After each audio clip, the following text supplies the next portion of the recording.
মামা দেখো এই জায়গায় কি সুন্দর একটা ড্রাগন হয়েছে।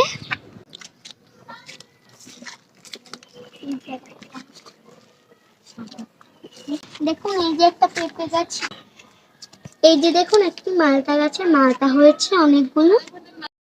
পেয়ারা গাছে ছোট্ট ছোট্ট পেয়ারা হয়েছে একটু।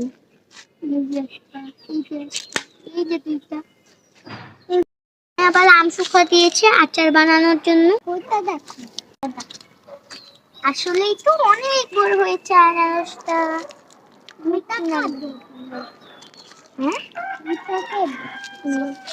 তারপরে আমি আর আমার বোন ছাদে বসে খেলা করছিলাম।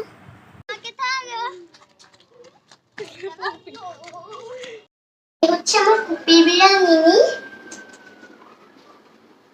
অনেক শান্ত, একটু খালি কামড় দেয়।